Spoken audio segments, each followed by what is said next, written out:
Lord forgive me, I know I just made an hour-long video complaining about Piers Morgan, but this clip went around the other day, and it's of Oli Dugmore, of formerly Politics Joe, but now the New Statesman, because for some reason they've decided to downgrade themselves to him. And it's him explaining his position, explaining his ideology on foreign people and the question of values. And this is, of course, something we hear a lot about all the time.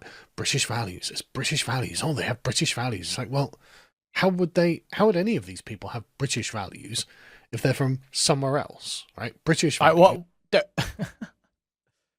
So are values genetic, Sargon? Where do values come from?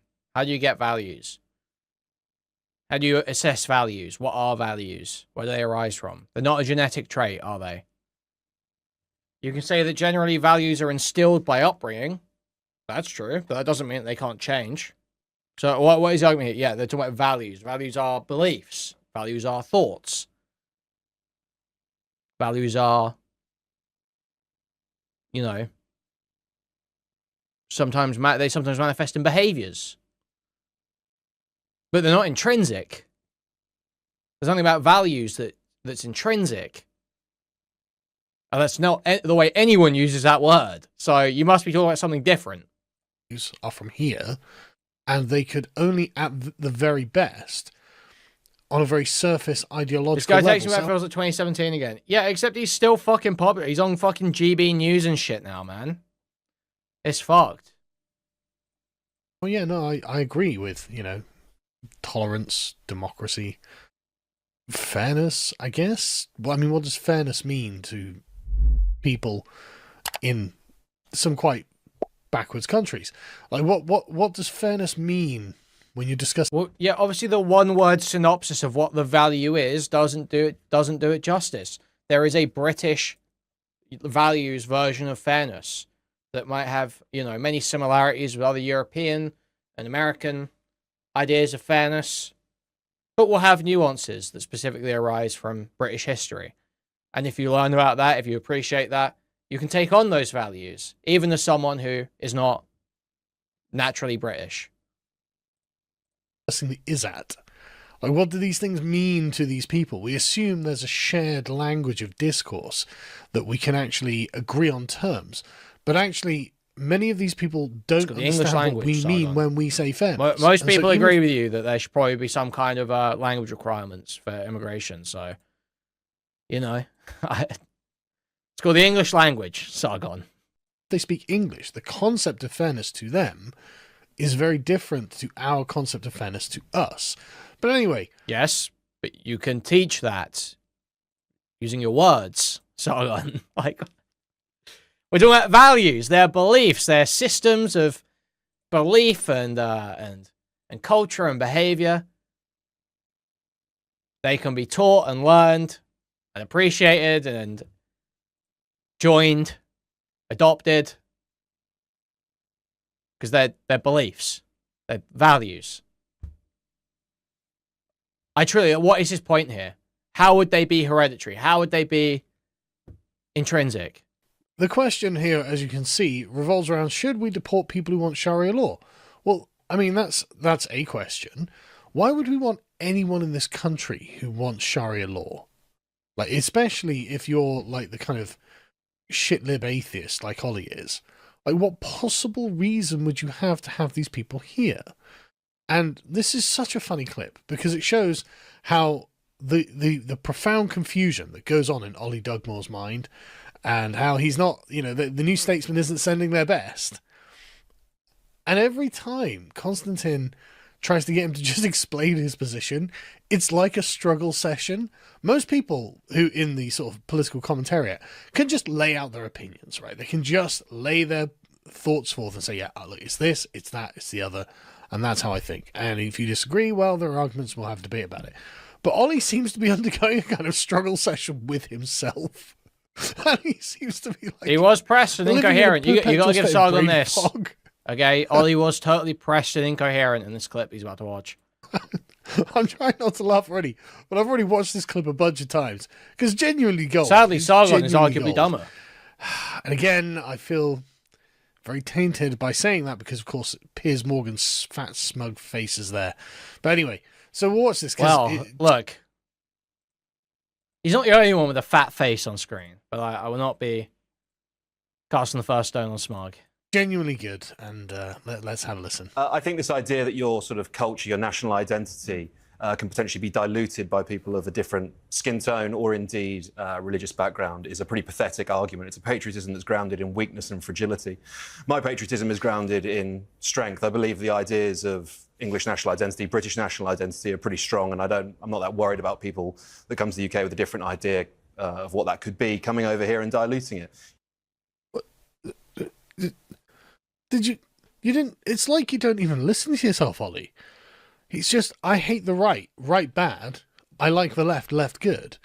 Like, I think that the idea that people who are not British dilute the amount of British people in place if they replace them in an area is pretty pathetic. It's like, okay, but it's also factually true. Yeah, that's not what was said, though, was it, Sargon? True. So let's wind that back. People listen to yourself, Ollie. With a British nationality, religious background, can potentially be diluted. Let's have a listen. I think this idea that your sort of culture, your national identity, can potentially be diluted by people. The idea that your culture, your national identity can be diluted.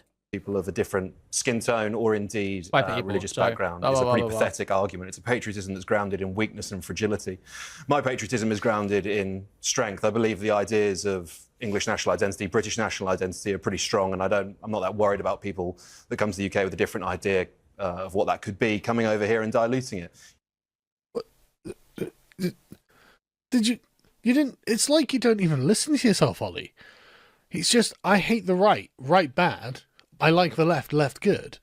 Like, I think that the idea that people who are not British dilute the amount of British people in place if they replace them in an area. So that's not what he said, is it? He said your culture and national identity, the idea that they dilute your culture and national identity. He did not say they dilute the amount of British people in a place.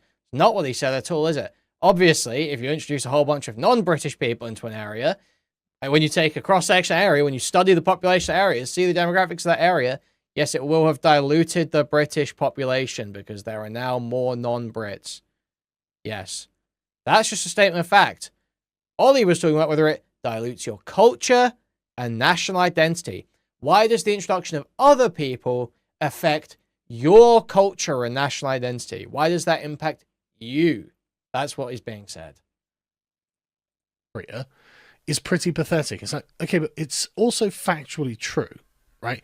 It's also factually true that Luton, being 33% English, is not really an English city anymore. No, just sounding off about something that wasn't said. English, awesome stuff, Sargon. English. They don't care about English customs. They don't care about anything other than what they can get out of the system, and they're just living as like in Tower Hamlets with putting up Bangladeshi signs. Like, you can't suggest that putting up Bangladeshi signs is some sort of an intrinsic British characteristic. What sense would that make to make that argument? And so he's going, right, okay, so the people themselves, that's weak. If you're concerned about the people themselves, that's the weak patriotism. My patriotism is the abstract, hypothetical patriotism of values, which I never instantiated anywhere. Like, these are all completely arbitrary, and I could. How is it arbitrary? How is it arbitrary, Sargon? No, there are material differences. There are substantive differences between the values. Between the values of even Britain and other European countries. Britain and America, but certainly Britain and Middle Eastern countries. It's not arbitrary. The differences between those values not arbitrary. It could be where you set the limit, how you test whether someone has those values or not. You could argue that can be arbitrary. It's quite difficult to test someone's values like that. Sure. But the differences between the values themselves are not arbitrary in any way, are they, Sargon? And British values not arbitrary. No, they arise from a long history. Do you know what they don't arise from? Genetics. Don't arise from genetics. So it's just like the most, like Oli Dugmore's performance here, fucking shocking, absolutely terrible. Sargon's response, just like the most low IQ dishonesty I've seen. It's so fucking lame. Tomorrow say, I believe in British values. Then the day after say, yeah, no, actually I believe in Sharia law. And the day after that say, no, I think actually the world is just a blink in the eye of a god that lives on the back of a giant turtle that flies through space.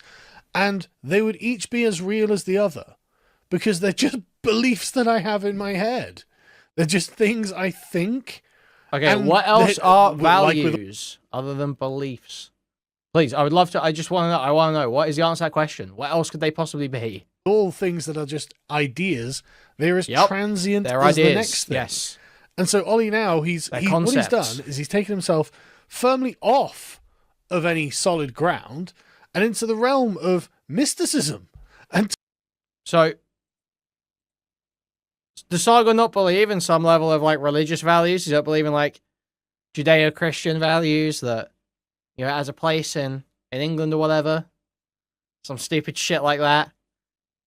How is that not all arbitrary? How is religion not all arbitrary, Sargon? It's just something you believe. total BS. And now he's got to somehow thread a needle here as to why actually our mystical BS of British values is better than their mystical BS of Sharia law, and I am capable of drawing distinction between us and them. Because otherwise I've got to say that basically British values is the equivalent, is the same as Sharia law. Otherwise I've got literally no method of distinguishing between us and them. And I have to say that essentially my values are so universal, they encompass every human and no matter what they think. What? Huh? And so Ollie's like, right, okay, I've got a problem here. I'm going to plow on though, and I'm going to show that Constantine's just a racist. No, from Magna Carta. Because they're both ideas, they have to both be exactly the same. What? No. It's now a sense of fair play unless the English are invading your country. I think, you know, we've got a pretty good solid idea of what English values and identity are. Amazing, right? So Magna Carta was not actually made by Englishmen, right? Because none of those 13th century Englishmen would have agreed on what Oli Dugmore in the 21st century thinks is fair play, right? They would have. So they went on crusades. The understanding of fair play was added later in British culture. That didn't develop until later. That's more of a Victorian era idea. It's the idea of fair play. Now, regardless, back in the time of the Magna Carta, there was still a strong legal tradition, even when there were crusades and shit going on. Still a very strong legal tradition in Britain. It was about a lot of thought given to the rule of law. So yes, fair play is a later concept that Ollie's introducing in this conversation.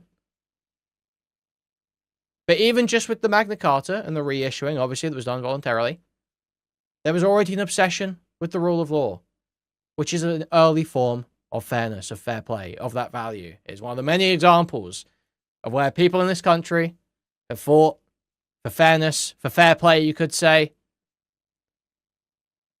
for, you know, an even hand from rulers, because that is a British value that you can see and you can study throughout time. That's the point, Sargon. It's a British value that was developed with history, not with genetics. They literally say, oh, unless the English are invading your country. Another side note, can never resist a dig at us, right? Because we are actually the people he's trying to get at. Like he appreciates that actually he understands overseas in foreign parts there are pretty bonkers people, but man does he hate England. Man does he hate himself. Man does he hate his own country. And so it's like, well, I mean, unless the English are invading you, you know, we've got a great sense of fair play. It's like, okay, well, we did invade a lot of people. So, I mean, we've got to balance that up. But also, what does like William Marshall's sense of fair play mean when he's, you know, in combat? What does Richard the Lionheart's sense of fair play mean? What do you mean by all these things? Because these people thought they were literally going on crusades to bring about the kingdom of heaven. Oh, so, God. I mean, just saying, Ollie, I think that you don't know what you... Yeah, it's almost like culture shifts and changes over time, Sargon. It's almost like values shift and change over time. There are some parts that endure and some parts that you see value in and that you keep with tradition, and some parts that you fight to change. And the British tradition, if you appreciate British culture, if you think British culture is good, One of the core parts of that is the constant fight for fairness and rule of law, an even hand from your rulers. That is part of it. Yes. I like. Oh, but this one guy killed a bunch of people. Yeah. Yeah. We don't take every negative trait from every English person that's ever lived and add it to our culture. We fight for the positive things and try and leave behind the negative things. You're talking about. And I think that you trying to draw a direct thread between British values and King John signing the Magna Carta is a bit tenuous. Like, King John signing the Magna Carta, I mean, normally the attack that the left makes on that is, well, I mean, it was just protecting barons' rights. So, yeah, it was. Yeah, that's absolutely right. I mean, there was no conception of fair play for, like, you know, the average yeoman in the Magna Carta. These are all things that came after the fact. So, literally, yeah, that's the first version of the Magna Carta, sure. That was reissued. And also, it applied to way more people as the fucking feudal system was abolished, right? As there were less serfs, there were more free men. The Magna Carta applied to more people naturally, just with the change of society. And that is, again, part of what has built the culture. It's like he is literally picking and choosing different pieces to say, actually, Sargon's argument basically right now is there is no British culture. British culture isn't a thing. Brits don't have culture. That's Sargon's argument right now. Is that Muslims have culture and Brits don't. Sharia law is a real culture. British culture is not. That is the argument I feel like I'm being fed here. This developed into a suite of rights that we call the rights of Englishmen because we fought for them. It wasn't because King John was like, you know what? Good point. It would be a true sense of fair play if I signed the Magna Carta. It had to be done at the point of the sword. So again, that's the first Magna Carta. It was reissued voluntarily. Right afterwards. And we had to make them sign it again. Like, No. It was voluntary the second time. It's so funny watching Oli trying to retcon basically all of history. Because he's like, oh no, patriotism. Everyone's a patriot now. So I can't be anti-Britain, although everything I say will literally be, well, of course I believe in English fairness. And unless we're invading someone, that's not fair. I mean, it could be fair that we're invading someone. It could be completely justified. But anyway, it's just whenever we invade someone, that's bad. But he understands that, oh no, everyone, it's not cool. Yeah, the first time was to be a forced, patriot. and that was annulled. It's become evident that you are First time was forced, then annulled, and then reissued voluntarily. going to be a patriot or you're a traitor. So Oli's like, well, no, I'm not a traitor. I'm glad that the Magna Carta represents quintessential British values of tolerance, of plurality. It's just, okay, Oli. What are they? I just said. I gave you a sense of civil liberty, a pride and a sense of fair play. So people who believe in Sharia law. That's interesting, isn't it? A sense of civil liberty, a pride in fair play, and honesty. There are loads of countries that don't believe that. In fact, most other countries in the world actually don't agree with those values. It's almost like British values aren't actually arbitrary, and that believing these things isn't totally arbitrary, and that you can learn and take on these values, and there is a substantive difference. Wow, crazy that, isn't it, Sargon? It's almost like you agree with Oli. In that formulation, there are cultures that are congenitally dishonest, that think civil liberties is a destructive thing. Oh, are there, Sargon? And are there? don't understand fairness to mean inherently dishonest cultures, which is inherently what we understand fairness to mean. And so what Oli has done here is essentially made it so that most of the world is not compatible with living here. He should be a deeply anti-immigration person, given what he's just said there. He should be completely against immigration from basically all of the Middle East and all of Africa and most of Asia, frankly. So this whole, and in large swathes of South America too. So what he's arguing is basically, I'm in favour of Anglosphere immigration, says Oli. But the point being, okay, so if you set up English values, this is something that's just popped into existence because no one was talking about English values until it was clear that the English were like, no, we're sick of our country being taken away from us. Because it went from British values to civic content, now it's to English values. The thing is, English values have changed over time. Right? They're very different. Yep. The values now espoused by the common Englishman are actually very different to the values espoused in 1700, which are also very different to the values espoused by an Englishman in, say, the 11th century, which are also different to the values espoused by the Anglo-Saxons who came and settled here in like the 5th and 6th centuries. So are they no longer English if they don't hold English values? And if they are English... Well, they're not English anymore, Sargon. They're dead, Sargon. They're all dead, Sargon. They're all dead. They have old English values. They have their English values from a different period.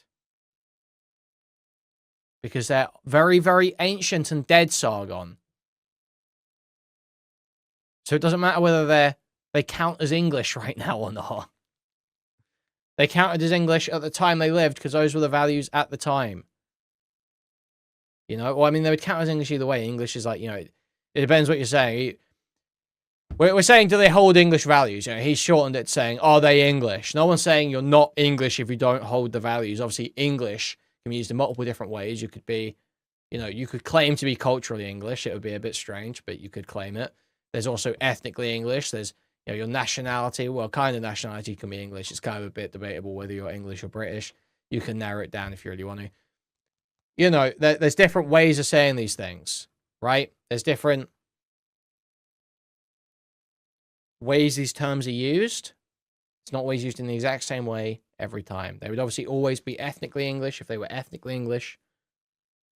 They would not be culturally English as the culture in England stands in 2025. They would be culturally English as the culture in England stands in fucking 1606 or whenever the fuck they're from, you know? What difference does the value set make? The actual thing that decides whether they're English or not is based on the heritage. The values change over time because values tend to change as a response to the current circumstances that you're in. And this means that Oli, again, he's just on this kind of fictional, mystical path where he's like, well, it's about the values, isn't it? It's like, is it? I mean, for who? I mean, it might be for you, but for a bunch of other people, they're not concerned about their values, your values at all. Which a large number of the Muslim community in this country do believe in and want to impose. Do they believe in civil liberty? I would say the people that want to impose... You said nothing do until they, that. do they comply with English values or British values as you define? No, I think if you want to come over and, you know, sort of overhaul the system of government in Britain, I think there's a pretty valid argument for us to say that you're probably not welcome in the country. So what? That's fascinating. That's absolutely fascinating. It's absolutely fascinating, especially given as to what he will go on to say.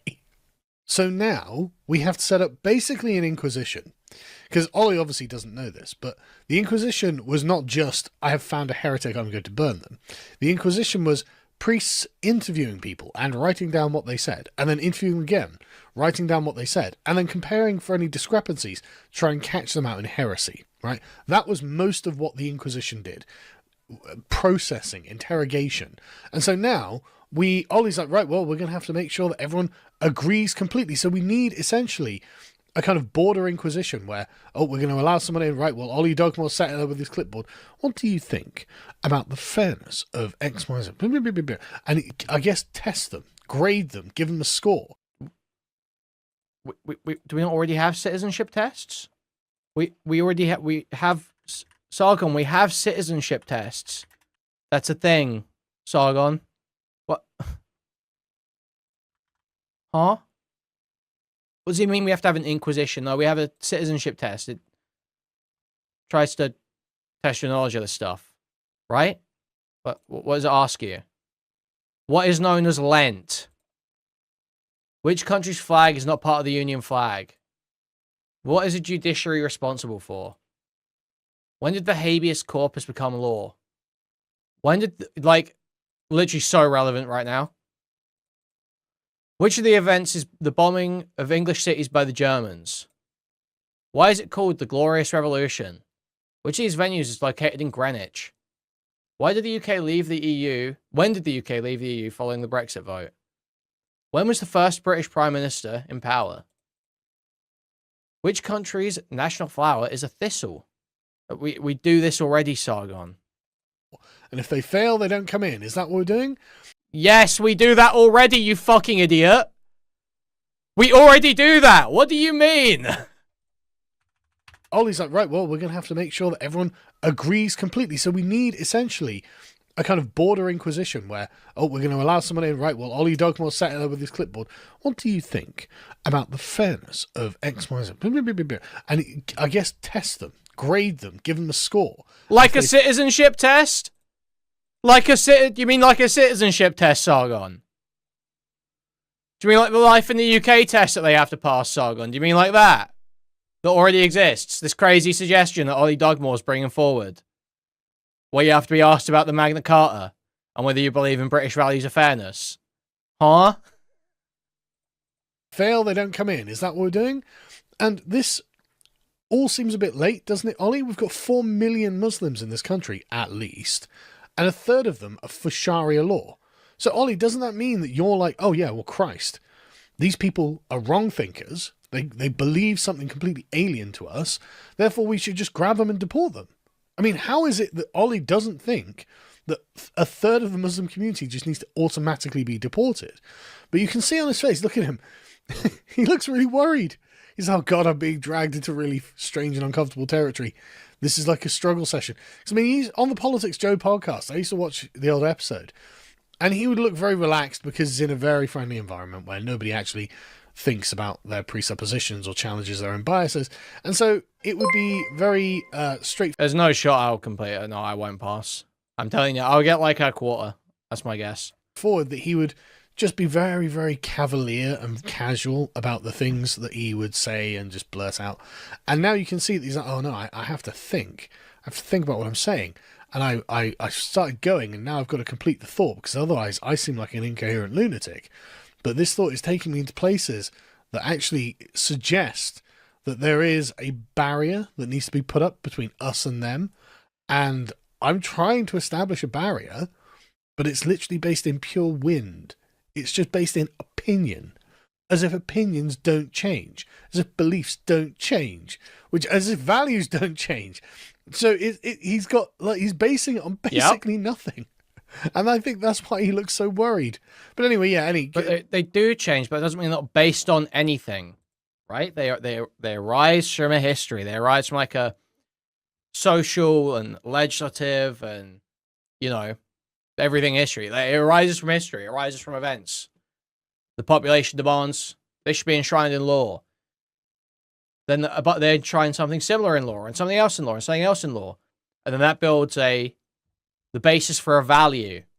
And then maybe someone writes a book that's like hugely popular across the whole country, and then that verbalizes some other value, and then that becomes more a part of the identity, and then they start legislating based on that. Like there's an interplay between social and legislative and religious. Values arise from that. It's not arbitrary. Things have to happen. There have to be precursors and a justification and grounding.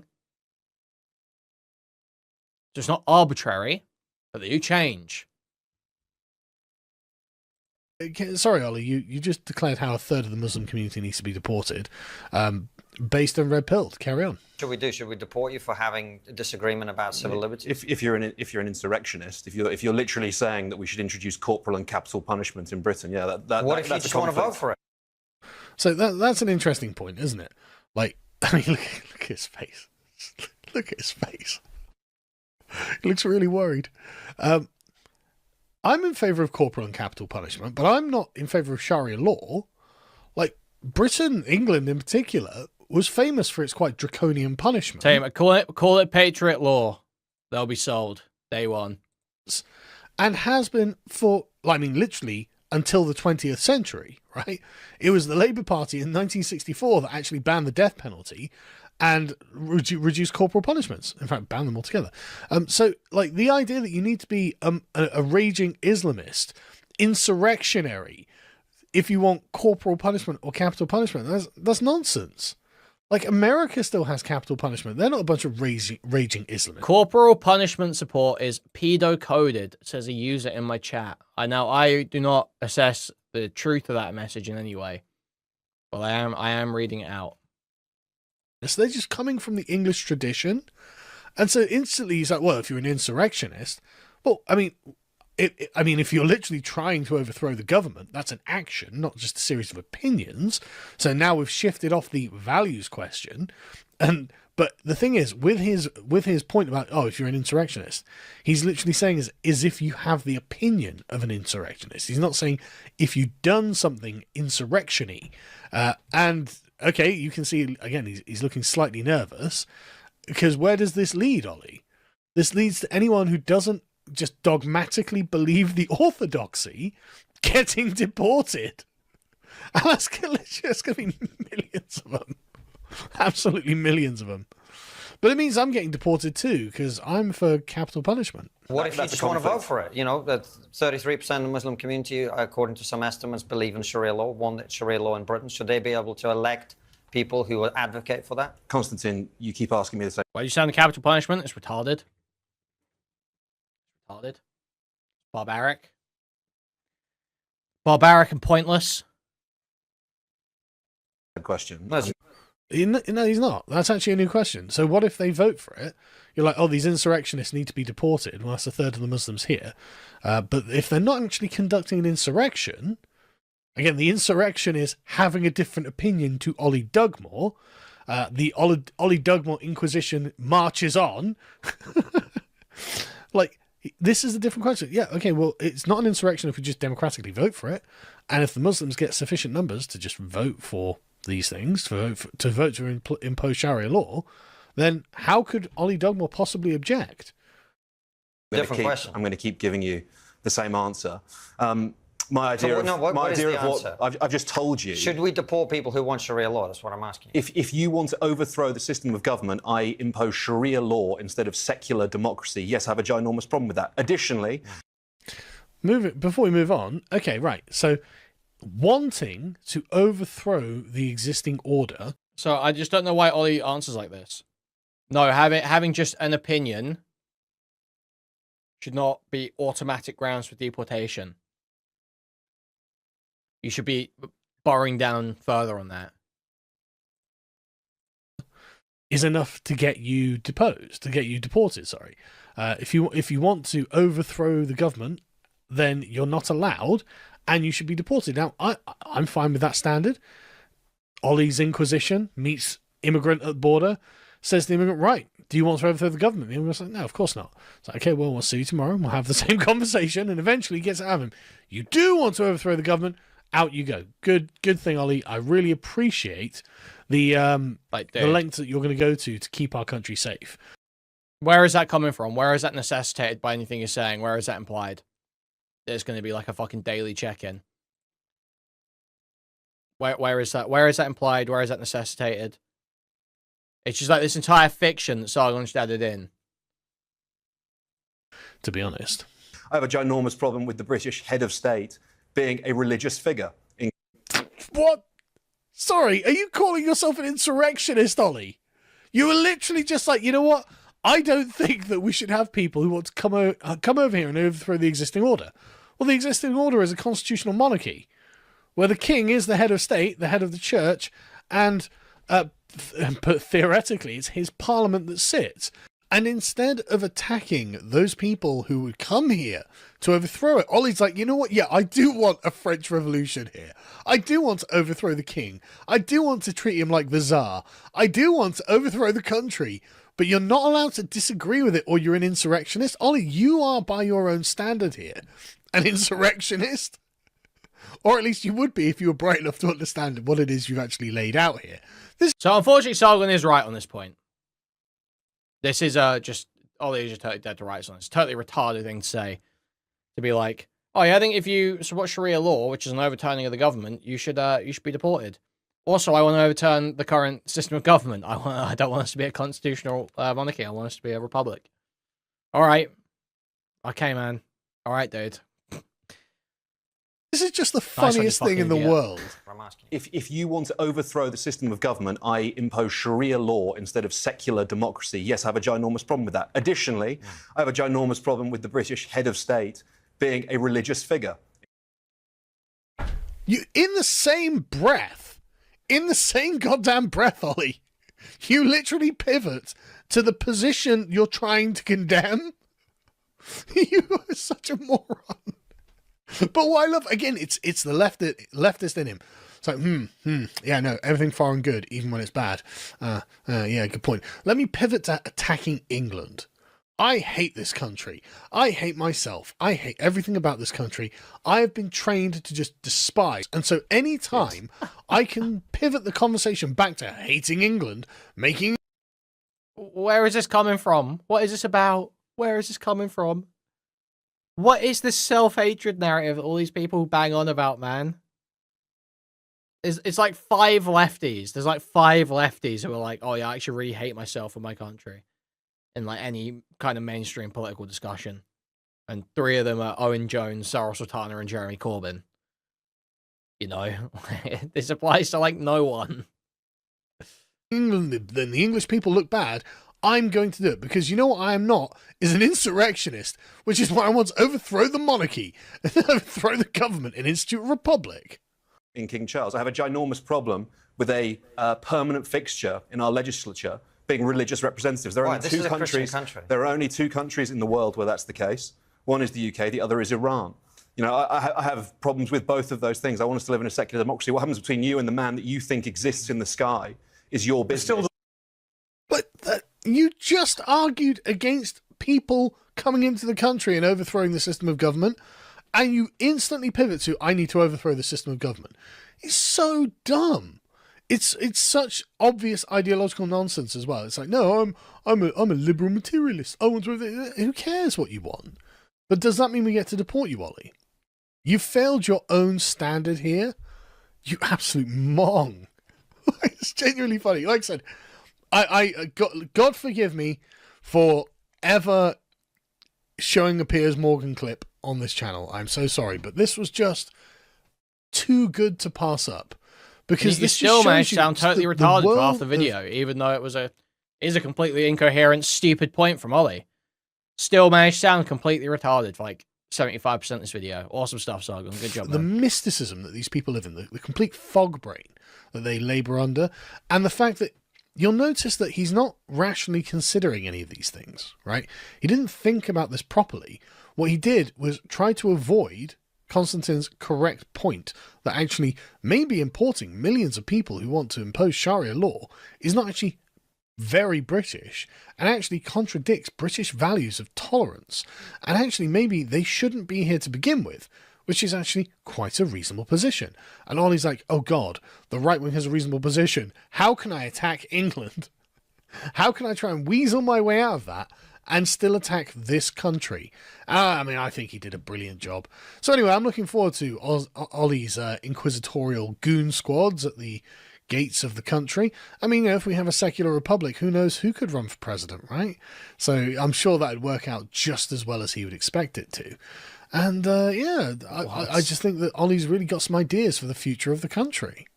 Awesome stuff. Really excellent stuff there, Sargon. Like, look at this, dude.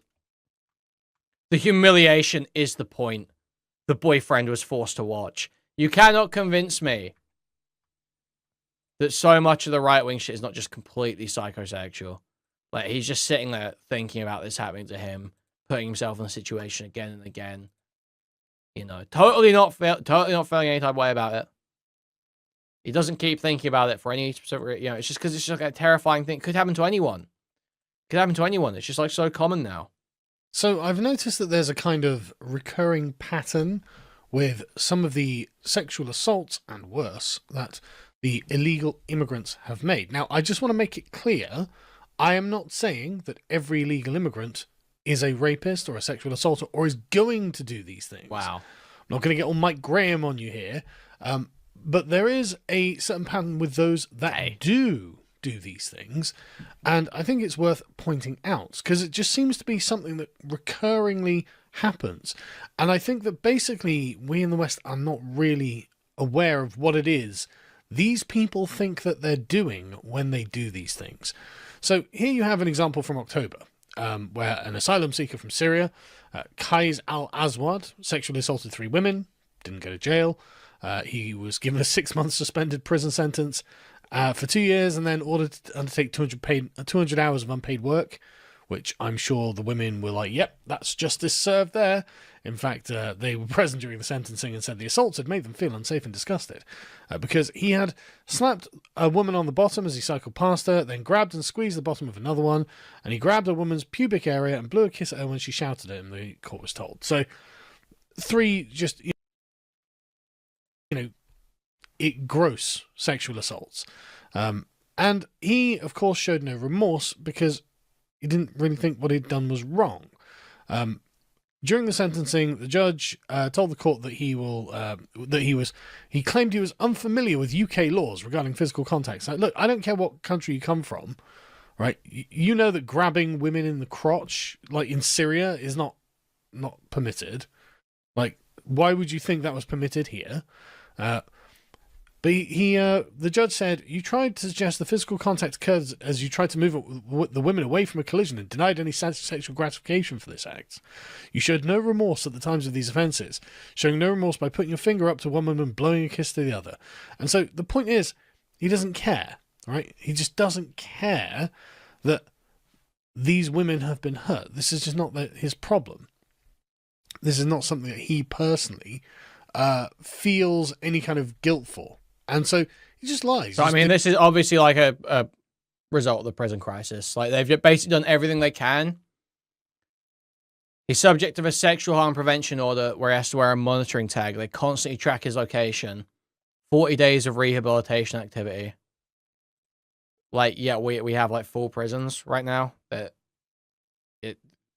lower level sexual assaults that don't involve like a straight up rape oftentimes are not sending people to prison right now. Yep. That's the unfortunate situation. Yeah. Deny. He just makes up preposterous lies. Oh, I was trying to push her out of the way. Oh, come on, man. Come on, everyone knows.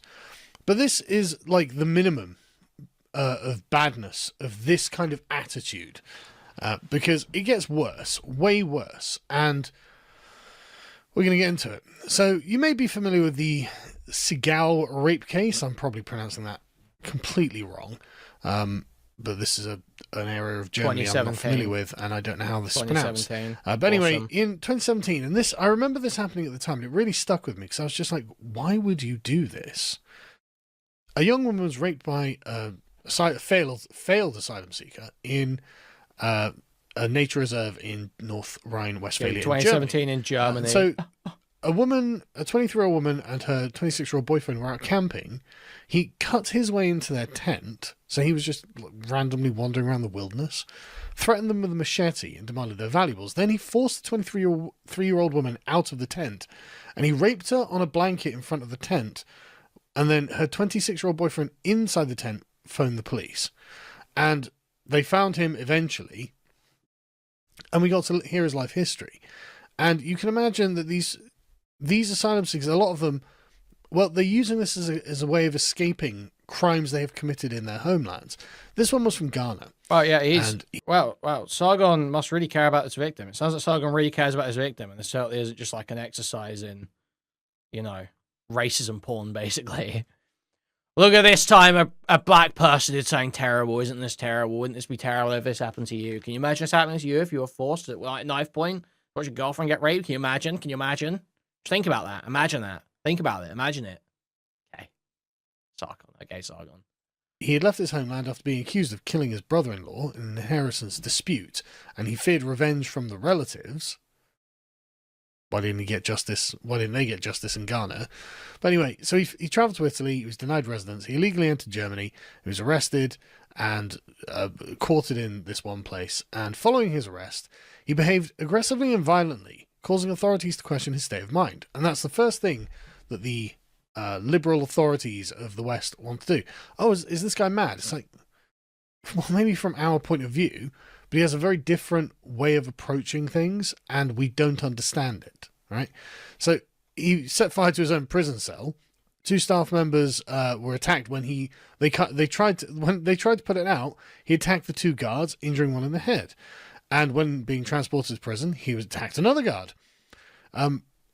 He apparently suffers from grave personality disorder, especially narcissistic. So, okay, well, if only we had some kind of way of controlling who had come into the country.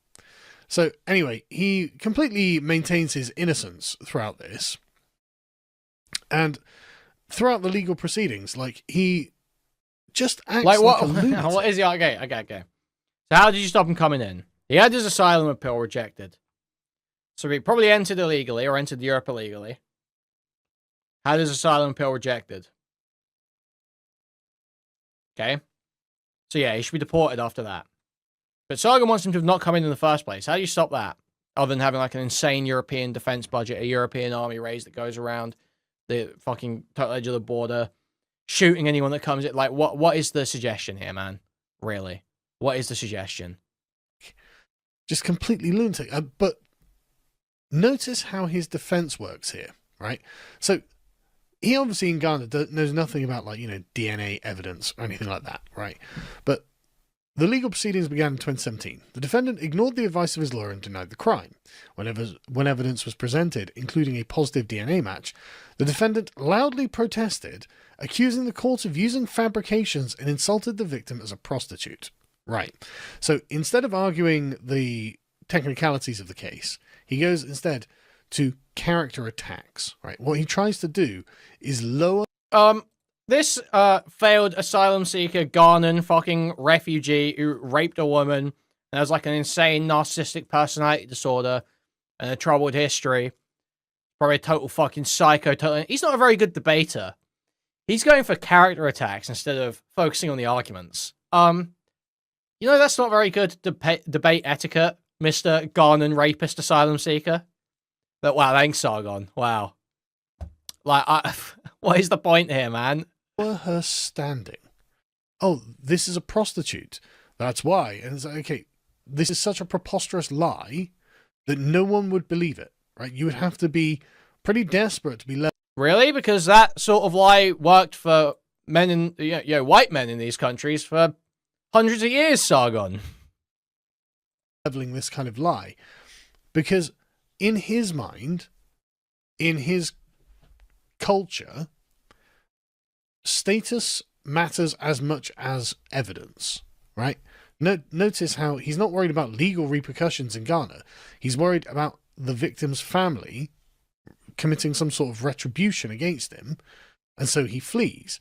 And so he thinks that we also consider status to be some kind of mitigating factor that would make us lose sympathy for this woman. Even if she was a prostitute, you still raped her at machete point in front of her boyfriend. And reporting on this at the time was headlined "Forced Him to Watch," which is insane, but we'll talk about that in a minute as well. He only got 11 and a half years for this. Okay. He could have got 13 years, got 11 and a half years. We used to hang men for this, by the way.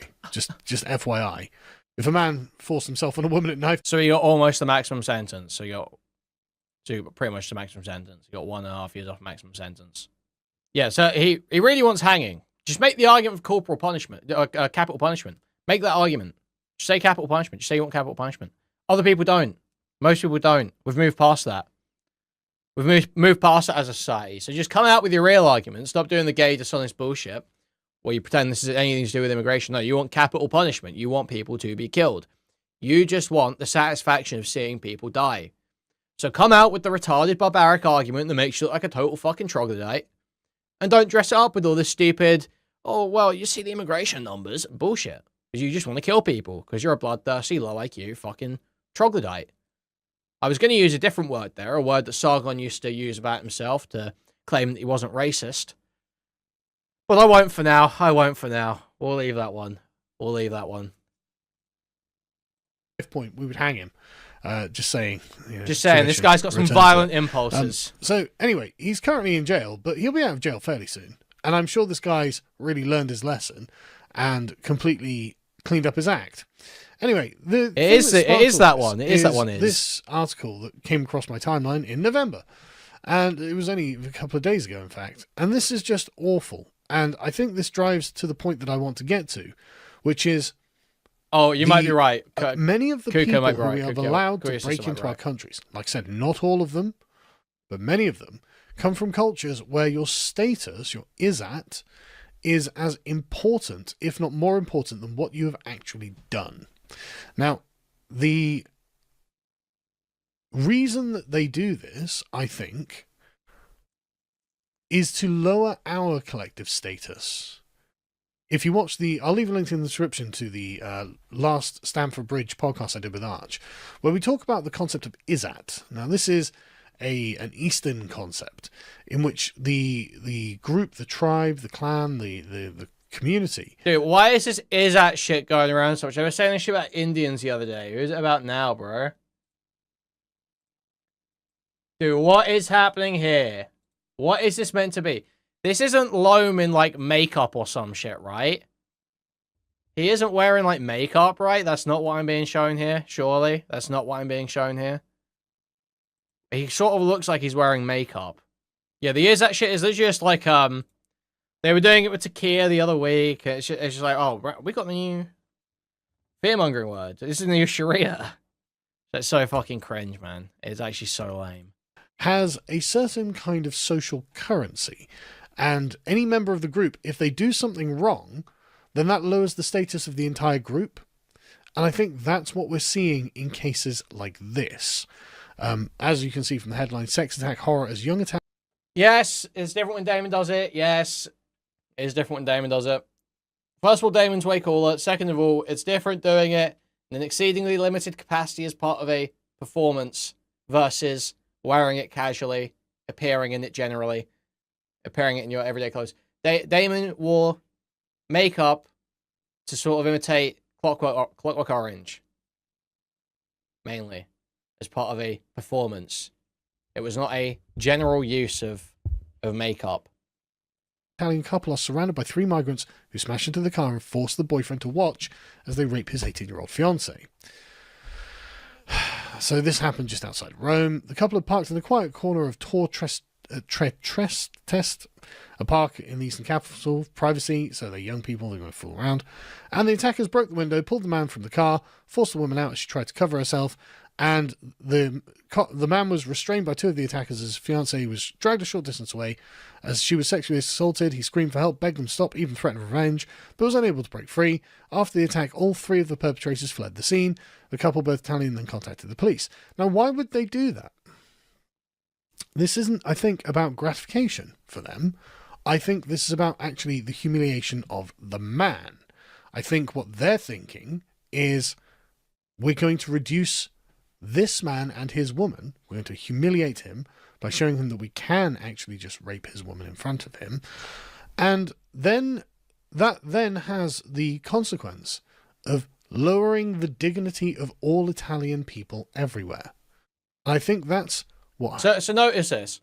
He shows one article at the start. He briefly talks about one article that is like, now in Britain, and it's like a low tier, though it feels bad to say stuff like that, low tier sexual assault, not a full rape. Not a rape, but a sexual assault.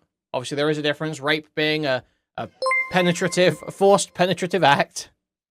Hey guys, checking in. Has Kuihman repeated the psychosexual implications of anti-immigration activists obsessing over migrant essay cases for the 10,000th time? I have said it, but it's not a centerpiece of the segment, actually, generally. It's not a centerpiece of the segment right now. So he's presented one article that is like a relatively low-tier sexual assault in Britain when we have a prisons crisis. So it can't go to... It's not going to go to prison. It's just not like it's not doable right now. But every other step has been taken. Then he presents an 8-year-old case from Germany where the guy got pretty much the maximum sentence. And now he presents a modern day case that's still being investigated from Italy.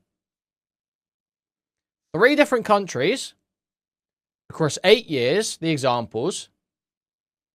Only one of them actually matches the title, The Humiliation is the Point. Yet all of these are just grouped in as if like, oh, this is like what's going on. This is what's going on. You know, as if there's like a significant connection between these. When one's from fucking like Ghana. Happened here. I think that's what was happening here. I think these men view our culture as having a low amount of Izzat. Our society does not have much of this social currency that engenders respect And I think what they do when they do this, I think in their minds, and they're not going to frame it in exactly this way, but the humiliation. So I have this completely unfalsifiable theory about what these people think in their heads that they will never confirm, and there's never going to be a way for us to identify it. But I'm going to build this extrapolation off of 3 separate cases that have almost no commonality. One of the guys is from Ghana and not from fucking, India or wherever the fuck you're talking about is that from. And this is what's going on, guys. And this is what's going on in my theory, in my completely unfalsifiable theory. Thank you, Sargon. Thank you. Thank you, Carl. Thanks for the input. Submit this for peer review immediately. Is the point. It is to reduce us in some sort of metaphysical, psychic way, to reduce the standing, the status. And he was saying that black rapist was a bad debater in court. His points are fucking terrible. Of the Italian people, of the German people, of the British people. I think that they view these as collective acts against us entirely. And like I said, it's not all of them. I don't want to be accused of saying, are you saying all of them? No, I'm not saying that. I'm saying the ones that do things like this. And there are lots of examples of it, because there's no... Lots of examples. That's why I've only been able to find one that actually matches the pattern that I'm laying out from an 8-year span. Awesome stuff, Sargon. Quality control on who we're allowing into the countries. We don't know who any of these people are. They could be anyone from anywhere. I mean, as we find out, often they've committed crimes in their home countries. Often they're bad people, and yet we let them in because our sort of woke lefty... So that guy wasn't let in, the one he was just talking about with the previous crimes. He was not let in. He was an illegal immigrant who tried to claim asylum and was rejected. So he wasn't allowed in, he wasn't let in. He got in, applied for asylum, and was refused. Immigration systems say, oh no, all asylum seekers, if they just claim asylum, then they must be fleeing. No, they could be bad people, right? They could be bad people who actually despise the people of the West, despise the West itself, and view themselves as undertaking a kind of reputational attack against us. And this is something that we don't understand about some of these men who come from these cultures. And I think there's genuinely something to this that is just summarized in the phrase I always use: they're not like us and you don't understand them. And so it must be very reassuring to the average German person that 1 million rejected asylum seekers still living in Germany as of 6 days ago. Like, if they've been rejected for asylum, what are they still doing here? They're not asylum seekers. They come from cultures that are not like your own, and you just go like, yeah, well, you can just continue to live in the country forever. Why would we deport you? And in Britain, just in case you thought we were any better, 53,000 illegals have just gone missing. The Home Office doesn't know where they are. They're just 53,000. I mean, that's an army. The leaked document headed Absconder Pool suggests that there are 53,298 migrants who have breached their immigration bail or escaped detention, whose whereabouts are unknown. Oh, that's great. So you don't know who they are. You don't know where they've come from. You don't know what they've done in their home countries. I mean, they might not be criminals, but they might be. And we have examples where they are. And you don't know where they are. And who did this? Rupert Lowe, the only MP in the entire fucking Parliament who's actually doing something for the British people. You would think the government would make finding these 50... See, Sargon's not even on board with Nigel at this point, man. He's like full bite. He's on Rupert Lowe now, okay? They've moved on. 3,000 illegal immigrants a pretty high priority. You would think the German government would make deporting these false asylum seekers a pretty high priority in order to prevent things like this. Just FYI. This thing that I can find 2 examples of across 8 years in 3 different countries. Awesome stuff. So congratulations, man. Good job. Why don't they like publish this guy? Why don't they put this guy in fucking academic journals, man? This guy's got it all figured out, isn't he?